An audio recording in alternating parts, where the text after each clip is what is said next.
இதுவுமே ஃபாதர்ஸ் டே vlog தான். Fathers டேக்கு ஒரு நாள் முன்னாடி ஷாப்பிங் போயிருந்த டைம்லேயே ஃபாதர்ஸ் டேக்கு ஸ்பெஷலாக உள்ள கார்டெல்லாம் வாங்கிட்டு வந்துட்டோம். வர வழியில் 2 பேருக்கும் ஐஸ்கிரீம் சாப்பிட்ணுன்னு கிரேவிங்ஸ் வந்ததுனால மெக்டொனால்ட்ஸில் போயிட்டு ஐஸ்கிரீமும் அது கூடவே ஃப்ரெஞ்ச் ஃப்ரைஸும் வாங்கி சாப்பிட்டோம். சாப்பிடும்போதெல்லாம் இதுதான் நம்மளோட டயட் ஃபுட்டா அப்படின்னு சொல்லி சாப்பிட்டுட்டு இருந்தோம். ஏன்னா இப்போ கொஞ்ச நாளாகவே டயட் எதுவுமே ஃபாலோ பண்ணுறதில்ல. இன்றைக்கி ஃபாதர்ஸ் டே ஸ்பெஷலாக நான் மிளகா பஜ்ஜி தான் போட்டுட்ருக்கேன். ஏன்னா இந்த ஃபேமிலியில் இப்போதைக்கு ஃபாதராக இருக்கிறது டேனியோட அப்பா தான். எனக்கு என்னோட மாமனாரும் ரொம்பவே பிடிக்கும். அவருக்கு நான் பண்ணுற மிளகா பஜ்ஜி ரொம்ப பிடிக்கும். அதனால அவருக்கு ஒரு சின்ன ட்ரீட்டாக நான் மிளகா பஜ்ஜி பண்ணிகிட்ருக்கேன். ஸோ என்னோட மாமனாருக்கு சர்ப்ரைஸாக கேக் கட் பண்ணலாம் அப்படின்னு சொல்லிட்டு பிளான் பண்ணியிருந்தோம்.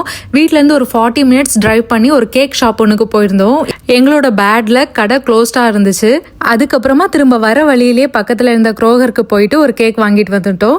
இந்த கேக் பார்க்குறதுக்கு ரொம்ப நல்லா இருந்துச்சு. பர்கர் வித் ஃப்ரெஞ்ச் ஃப்ரைஸ் மாதிரி பண்ணியிருந்தாங்க. எங்கள் அங்கிளுக்கே ஸ்பெஷலாக பண்ண மாதிரியே இருந்துச்சு. அப்போ டாட்டா, இன்னொரு வீடியோவில் பார்க்கலாம்.